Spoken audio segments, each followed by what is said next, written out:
दोस्तों आज के इस वीडियो में हम लोग सॉल्व करने वाले हैं क्लास 10th के मैथ का जो चैप्टर पहला है वास्तविक संख्या है, उसी का हम लोग प्रश्नावली 1.3 को सॉल्व करने वाले हैं। ठीक है। और दोस्तों ये जो क्वेश्चन है ये बहुत सारे ऐसे स्टूडेंट हैं जिनको काफ़ी कठिन लगता है, लेकिन दोस्तों इसमें से हर एक बार पूछा जाता है और इस बार भी 2023 में जो लोग एग्ज़ाम देंगे उनके लिए ये काफ़ी इम्पॉर्टेंट है। ठीक है। तो इस वीडियो को पूरा देखिएगा, एकदम आसान तरीका बताऊंगा कि इसको आप कैसे ईजिली सॉल्व कर सकते हैं। ठीक है। तो चलिए क्वेश्चन को सॉल्व करते हैं। अब देखिए यहाँ पर हमारे पास पहला क्वेश्चन है। इसमें क्या कह रहा है कि सिद्ध कीजिए कि √5 एक अपरिमेय संख्या है। ठीक है। तो परिमेय और अपरिमेय इसका क्या मतलब होता है, तो देखिए जैसे कि यहाँ पर ये रूट में है। ठीक है। तो परिमेय को पहचानने के बहुत सारे तरीके होते हैं, लेकिन यहाँ पर ये रूट की जब बात हो रही है तो रूट का ही बताते हैं। ठीक है। जैसे कि मान लीजिए यहाँ पर आपका रूट में 25 है। ठीक है। तो इस 25 का आप इस तरीके से सिंपल गुणनखंड करिए। तो 5 × 25, फिर 5 × 5। देखिए 5 5 का जोड़ा बन जा रहा है, तो जब जोड़ा बन जाए तो इसको हम रूट से बाहर इजीली निकाल सकते हैं।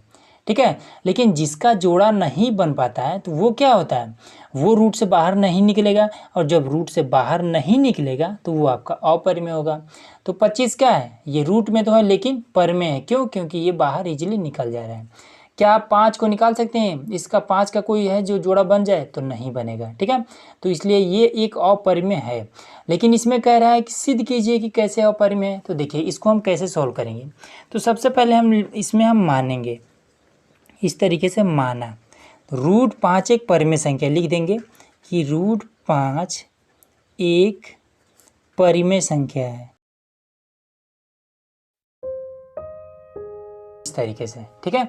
अब इतना लिखने के बाद से क्या करेंगे कि √5 को हम एक परिमेय संख्या के सामने रखेंगे जिसको हम P/Q इसको मानते हैं। ठीक है। इसमें कंडीशन दे देंगे Q ≠ 0। परिमेय संख्या का ये जो नीचे वाला होता है हर, ये कभी भी 0 नहीं होता है। अब दोस्तों इतना करने के बाद से हम इसमें एक कंडीशन लिखेंगे। कंडीशन क्या लिखेंगे कि P तथा Q एक पूर्णांक है जो कि 1 के अतिरिक्त किसी भी संख्या से विभाजित नहीं हो रहा है। बस इतना ही कंडीशन, यही कंडीशन आपका मेन है होता है। ठीक है। तो चलिए इसको लिख लेते हैं। तो देखिए यहाँ पर हमने कंडीशन ली है कि P तथा Q एक पूर्णांक है। अब पूर्णांक का मतलब क्या होता है दोस्तों, जैसे कि 1 2 4 100 200 500 ये जितने भी नंबर हैं, यही हमें इसी को हम पूर्णांक कहते हैं। ठीक है। पूर्णांक को यूनिक चीज़ नहीं होता है, बस यही सब पूर्णांक होता है। ठीक है। जैसे कि हम लोग ये 25 लिखा है, तो 25 क्या है, यहाँ पर एक पूर्णांक है। ठीक है। तो ये तो आपको समझ में आ गया कि P और Q एक पूर्णांक होता है। ठीक है। मतलब कि P और Q के स्थान पर हम कोई भी अंक रख सकते हैं। तो अब इसमें एक और कंडीशन दिया है कि जो 1 के अतिरिक्त किसी भी संख्या से विभाजित नहीं हो रहा है। यहाँ पर हम कुछ ऐसा ही अंक रखेंगे जो कि 1 के अलावा और किसी से भी ना कटे। ठीक है। यहाँ पर ये वाला कंडीशन लिखा है, जैसे कि अगर हम 7/5 रखते हैं तो 7 × 7, 5 × 5, इसके अलावा ये किसी भी संख्या से नहीं कटेगा। मतलब कि 7 और 5 यहाँ पर हम चाहे तो रख सकते हैं। ठीक है। लेकिन हमें क्या करना है, सिद्ध करना है, इसलिए हम P और Q माने हैं। इतना करने के बाद से क्या करेंगे, इसको हम यहाँ पर लिख लेंगे √5 बराबर में P/Q। ये इतना हो गया। अब क्या करेंगे कि दोनों पक्षों में वर्ग करने पर यहाँ पर लिख देंगे।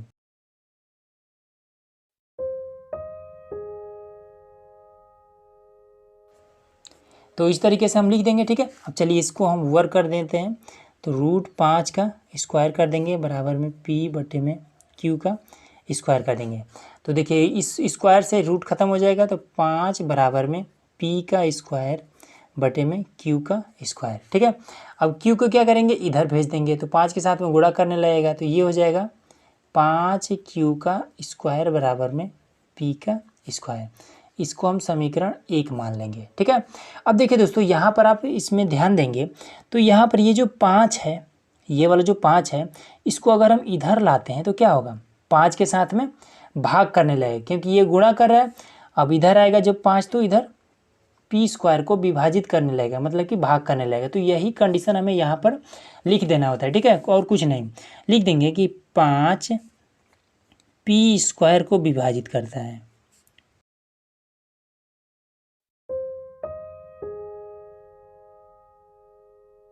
ठीक है। इतना लिख देंगे 5 P² को विभाजित करता है। तो लिख देंगे उसके बाद से कि तब 5 P को भी विभाजित करेगा।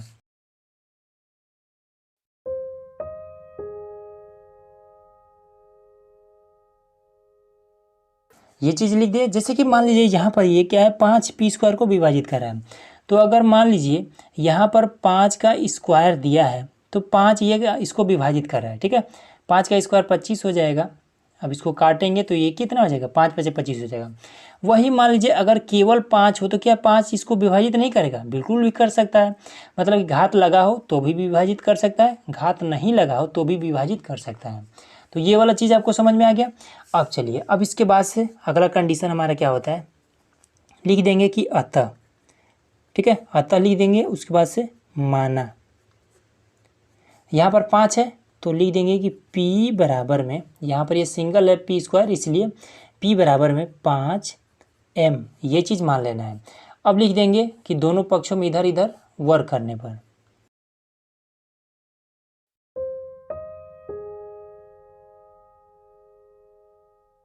ठीक है।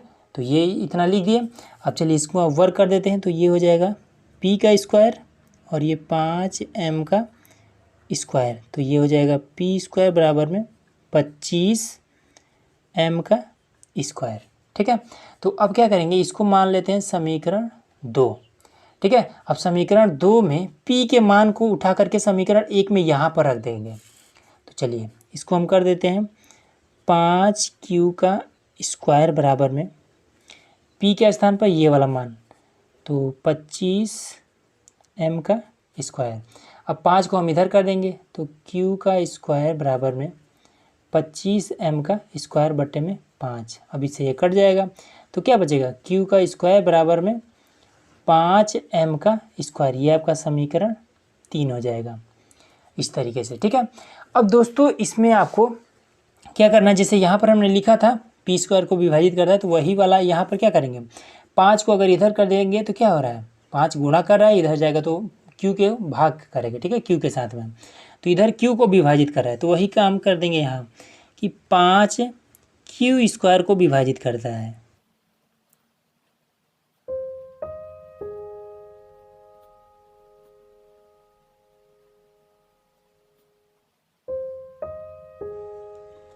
तो देखिए यहाँ पर हमने लिख दिया है वही वाला, सेम यही वाला कि जो 5 है, ये वाला जो 5 है q² को विभाजित कर रहा है तो क्या करेगा, तब 5p को भी विभाजित करेगा। मतलब सॉरी p नहीं q रहेगा यहाँ पर, सॉरी यहाँ पर ये q को भी विभाजित करेगा। मतलब कि घात वाला अगर विभाजित हो रहा है तो बिना घात वाला भी 5 से विभाजित हो सकता है। कौन सा कंडीशन, यही वाला।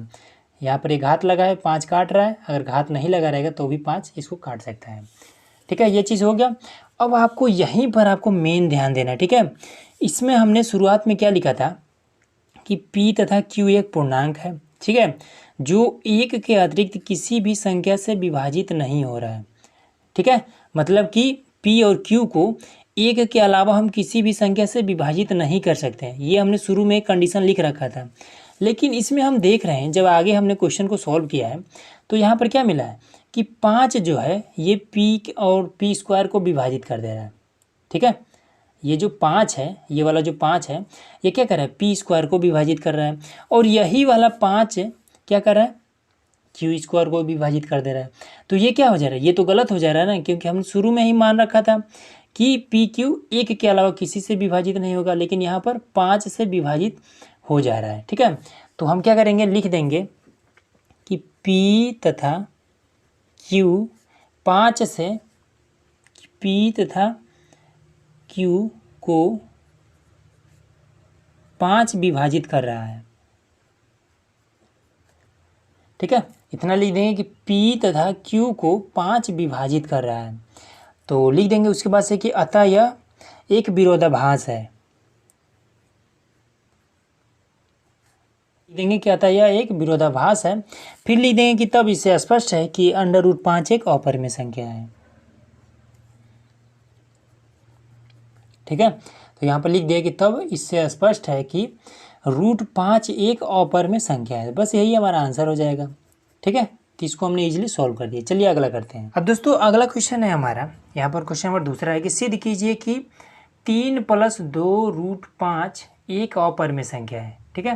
तो देखिए इसको भी कैसे करेंगे, बहुत आसान है। सबसे पहला हमारा स्टेप होता है मान लेना है कि 3 + 2√5 एक परिमेय संख्या है, ठीक है, इतना हमने कर दिया। अब इसके बाद क्या करेंगे, इसको हम परिमेय संख्या के सामने रखेंगे, तो 3 + 2√5 बराबर में p बटे में q। कंडीशन लिख देंगे कि q नॉट इक्वल टू 0। इतना हो गया। अब क्या करेंगे, 3 यहाँ पर क्या है, रूट में तो है नहीं, तो इसको हम इधर कर लेंगे। 2 भी रूट में नहीं है, इसको भी इधर कर लेंगे। तो ये क्या हो जाएगा, तो सबसे पहले इसको हम 2√5 करते हैं, एक एक को करेंगे इधर, तो p बटे में q, ये प्लस में बराबर किधर जाएगा तो माइनस हो जाएगा। अब क्या करेंगे, इसका हम हर बराबर कर लेंगे, तो नीचे एक करेंगे, q से ऊपर नीचे गुणा कर देंगे, तो 2√5 बराबर में ये क्या हो जाएगा, p माइनस में 3q बटे में q, ये हो जाएगा जब इसका हर बराबर करेंगे। तो अब क्या करेंगे, इस वाले 2 को, ये जो 2 है 5 के साथ में गुणा कर, इधर जाएगा तो भाग करने लगेगा, मतलब कि 2q हो जाएगा नीचे यहाँ पे। तो √5 बराबर में p माइनस में 3q बटे में 2 और q। अब इसी को हम समीकरण 1 मान लेंगे। ठीक है दोस्तों, अब इसमें आपको एक चीज़ पता होना चाहिए, पता भी होगा लगभग सभी को, कि ये जो इधर ये जो बराबर लगा है, बराबर की इधर वाला क्या होता है, लेफ्ट साइड में हमारा LHS होता है, राइट साइड में हमारा RHS होता है। ठीक है, तो हम क्या कर देंगे, लिखेंगे कि समीकरण 1 हमने माना इसको, तो लिखेंगे कि समीकरण 1 में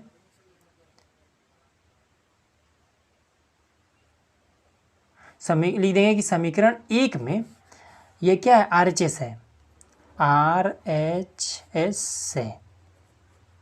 ठीक है, समीकरण 1 में ये वाला समीकरण 1 है, इसमें RHS है, तो लिख देंगे कि P तथा Q एक पूर्णांक है, पूर्णांक है। ठीक है, ये चीज़ समझ में आ गया। पूर्णांक है तो जो चीज़ एक पूर्णांक होता है, पूर्णांक कभी भी क्या होता है, अपरिमेय नहीं होगा। तो ये P और Q एक पूर्णांक में, और दूसरा चीज़ कि ये इधर वाला जो इधर राइट साइड वाला, इसमें कोई भी रूट में भी नहीं है। ठीक है, तो जब रूट में भी नहीं है और पूर्णांक है तो क्या होगा, ये एक परिमेय होगा। ठीक है, तो लिख देंगे कि P तथा Q एक पूर्णांक है, अतः P माइनस में 3Q बटा 2Q एक परिमेय संख्या है। ठीक है, ये चीज़ आपको क्लियर हो गया, तो मतलब कि RHS आपका क्या है, एक परिमेय संख्या। अब इधर आपका बचा LHS, तो इसको हम कैसे लिखेंगे, देखिए एकदम जैसे हम लिख रहे हैं ऐसे ही आपको एग्जाम में लिख देना है।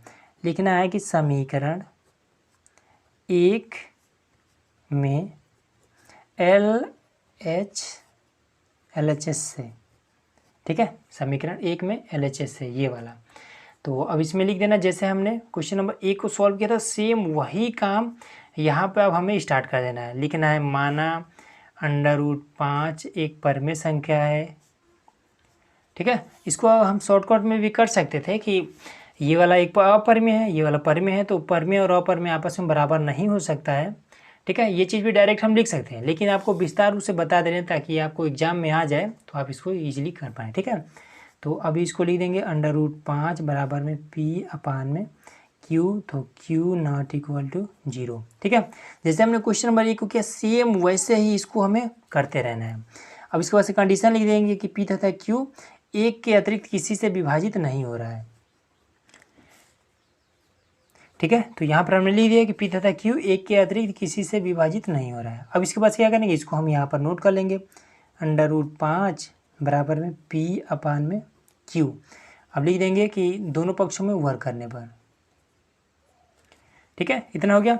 अब इसको वर्ग कर देंगे, तो √5 का स्क्वायर बटे में P/Q का स्क्वायर, तो ये रूट से ये स्क्वायर को जैसे रूट ख़त्म, तो 5 बराबर में P का स्क्वायर बटे में Q का स्क्वायर। अब इसको हम गुणा कर देंगे, तो ये हो जाएगा 5Q बराबर में P का स्क्वायर। ये समीकरण हमारा, ये 1 माना था हमने, इसको हम 2 मान लेंगे, 2 मान लेंगे। ठीक है, तो 5 को हम क्या करेंगे, अगर इधर लाते हैं तो P इससे विभाजित होने लगता है, तो लिख देंगे कि 5 P स्क्वायर को विभाजित करता है।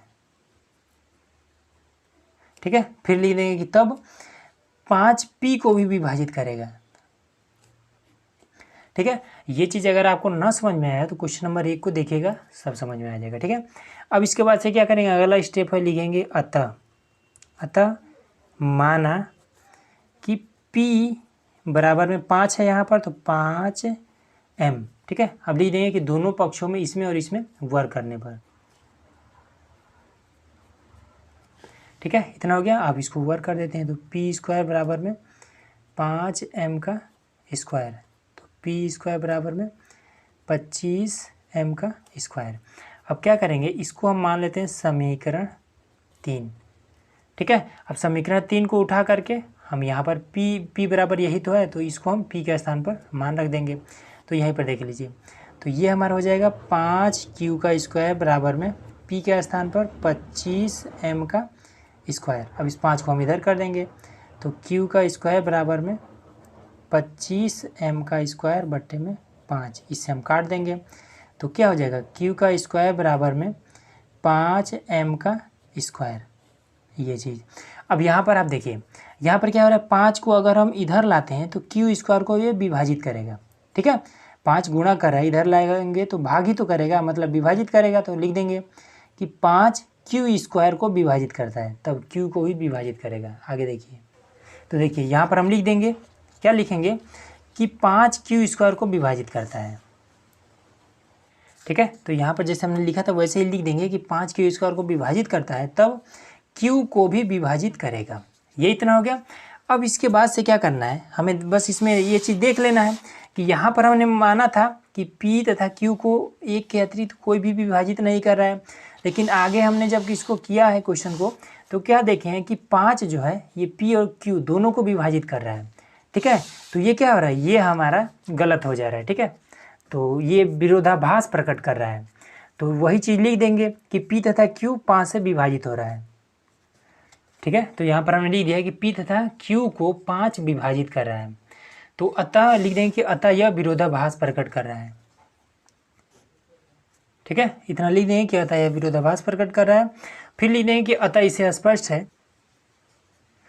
ठीक है। तो हम लिख देंगे कि अतः इसे स्पष्ट है कि √5 एक अपरिमेय संख्या है।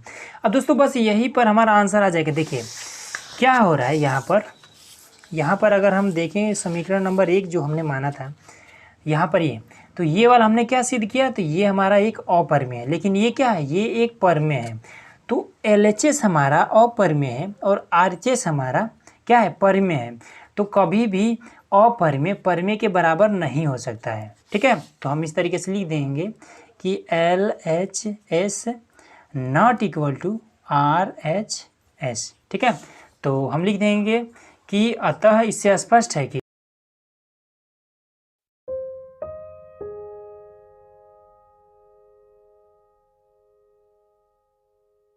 इससे स्पष्ट है कि 3 + 2√5 एक अपरिमेय संख्या है।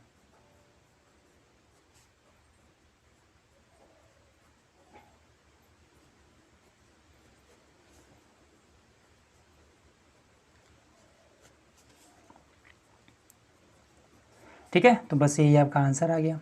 चलिए अगला क्वेश्चन कर लेते हैं।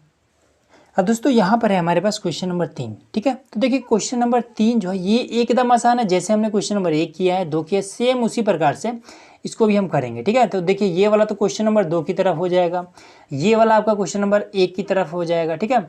और ये वाला क्या करेंगे, इसको भी हम देखेंगे आगे। ठीक है। तो ये भी आसान है। देखिए सबसे पहले ये 1 नंबर को हल करते हैं, तो इसमें क्या करेंगे, वही काम कर देना है, माना 1/√2 एक परिमेय संख्या है। ठीक है। तो अब इसको परिमेय संख्या के सामने रख देंगे, √2 बराबर में p/q और q नॉट इक्वल टू 0। ठीक है। इतना करने के बाद से क्या करेंगे कि लिख देंगे p तथा q एक पूर्णांक है। ठीक है। इतना लिखने के बाद से अब इसके बाद से लिख देंगे कि p तथा q एक के अतिरिक्त किसी भी संख्या से विभाजित नहीं हो रहा है। ठीक है। तो इस तरीके से लिख देंगे। अब इसके बाद क्या करें, इन दोनों को हम यहाँ पर उतार लेंगे, 1/√2 बराबर में p/q, इस तरीके से। अब लिख देंगे कि दोनों पक्षों में वर्ग करने पर। ठीक है। तो चलिए इसको वर्ग कर देते हैं, तो 1/√2 इस पर वर्ग कर देंगे, p/q इस पर हम वर्ग कर देंगे। अब देखिए एक तो एक रह जाएगा, रूट ख़त्म हो जाएगा इसकी वजह से, तो 2 हो जाएगा। अब ये आपका p का स्क्वायर बटे में q का स्क्वायर हो जाएगा। अब इसको हम तिरछा तिरछा गुणा कर देंगे, तो ये हमारा q का स्क्वायर बराबर में ये 2p का स्क्वायर हो जाएगा। तो इसको हम समीकरण 1 मान लेते हैं, ठीक है। तो अब इसमें देखेंगे तो ये जो 2 है p के साथ में गुणा कर रहा है, अगर हम इधर करते हैं तो q स्क्वायर को विभाजित करने लगेगा। तो यही चीज़ यहाँ पर हम लिख देंगे कि 2 q स्क्वायर को विभाजित करता है, ठीक है, इतना लिख देंगे। फिर लिखेंगे तब ये जब q स्क्वायर को विभाजित कर सकता है तो अगर q रहेगा उसको विभाजित कर सकता है, तो लिख देंगे, ठीक है, इतना हो गया। अब इसके बाद से अगला स्टेप देखिए, अगला वही काम करना है, अतः लिखना है, फिर माना।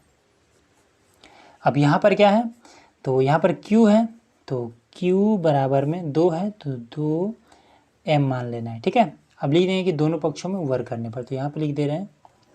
तो ये अब इसमें वर्ग कर देंगे, तो ये हो जाएगा q का स्क्वायर बराबर में 2m का होल स्क्वायर, तो ये हो जाएगा q स्क्वायर बराबर में 4m का स्क्वायर, ठीक है। अब इसको उठाएंगे और q के स्थान पर रख देंगे, समीकरण इसको 2 मान लेते हैं, तो ये हो जाएगा 4m का स्क्वायर। यहाँ पर अब ये बचा है तो 2p बचा है ना, तो p का स्क्वायर कर देंगे। अब इसको अगर इधर भेजते हैं तो क्या करेगा, m को विभाजित करेगा, तो 4m का स्क्वायर बटे में 2 बराबर में p स्क्वायर, यही तो होगा, तो इससे हम काट देंगे, तो 2m का स्क्वायर बटे में p स्क्वायर, इसको हम समीकरण 3 मान लेते हैं, ठीक है। तो इसमें क्या हो रहा है कि जो ये जो 2 है p स्क्वायर को विभाजित कर रहा है, तो वही यहाँ पर लिख देंगे कि 2 p स्क्वायर को विभाजित करता है, ठीक है, इतना लिख दिया।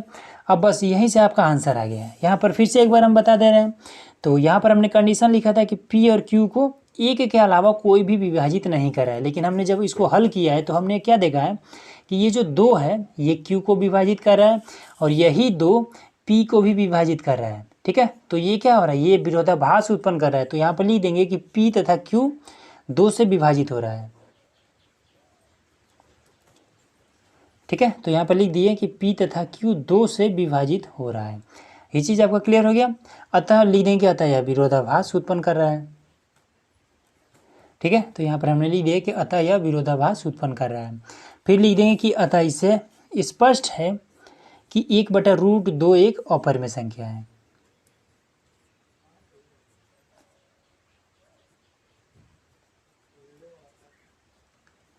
ठीक है। तो यहाँ पर हम लास्ट यही वाला स्टेप है, लिख देंगे तब लिखे या फिर अतः लिखे, कुछ भी लिख सकते हैं, तब इससे स्पष्ट है कि 1/√2 एक अपरिमेय संख्या है। बस यही आपका आंसर आ गया, ठीक है। चलिए अब अगला भी देख लेते हैं। अब दोस्तों अगला जो क्वेश्चन है इसमें क्या दिया है, इसमें एक क्वेश्चन नंबर 1 को तो हमने सॉल्व कर दिया, ठीक है।